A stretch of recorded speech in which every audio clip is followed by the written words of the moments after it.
DPI Tamil News. ஒகேனக்கலில் குவிந்த சுற்றுலா பயணிகள் பரிசல் சவாரி செய்தும் அருவிகளில் குளித்தும் மகிழ்ச்சி. தமிழ்நாடு சுற்றுலாத்துறை மூலமாக ஒகேனக்கல் தமிழ்நாடு ஓட்டலில் 99 ரூபாய்க்கு பிரியாணி வழங்கியதால் மகிழ்ச்சியோட சாப்பிட்டு சென்ற சுற்றுலா பயணிகள். தமிழகத்தில் மிகச்சிறந்த சுற்றுலா தலமான ஒகேனக்கலுக்கு தினந்தோறும் தமிழகம், கர்நாடகா, ஆந்திரா, கேரளா உள்ளிட்ட பல்வேறு மாநிலங்களில் இருந்து ஏராளமான சுற்றுலா பயணிகள் வந்து செல்வது வழக்கம். இந்நிலையில் ஞாயிற்றுக்கிழமையான நேற்று ஒகேனக்கல் வந்த பயணிகள் பரிசல் சவாரி செய்தும் அருவிகளில் குளித்தும் இதர இடங்களை கண்டு ரசித்து புகைப்படம் எடுத்துக்கொண்டு மகிழ்ச்சியுடன் சென்றனர். ஒகேனக்கல்லுக்கு விடுமுறை நாட்களில் கூட்ட நெரிசல் அதிக அளவில் இருப்பதால் சுற்றுலா பயணிகள் சாப்பிடுவதற்கு மிகவும் சிரமப்பட்டு வருகின்றனர்.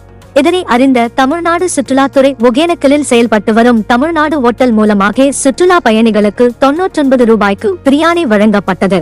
பொதுவாக தமிழ்நாடு ஓட்டல் என்றால் அதிக விலை இருக்கும் வேபிகள் மட்டும் சாப்பிடக்கூடிய ஹோட்டலாக இருக்கும் என சுற்றுலா பயணிகள் மனதில் நினைத்துக் கொண்டிருந்த நிலையில் தற்போது ஏழை எளிய மக்களின் அனைவரின் நலனுக்காக இந்த திட்டத்தை அறிமுகம் செய்யப்பட்டுள்ளது.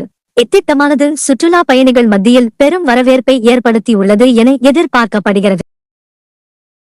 குரல் செய்திகள் உடனுக்குடன் தெரிந்து கொள்ள DPI தமிழ் நியூஸ் சேனலை சப்ஸ்கிரைப் செய்து இணைந்திருங்கள்.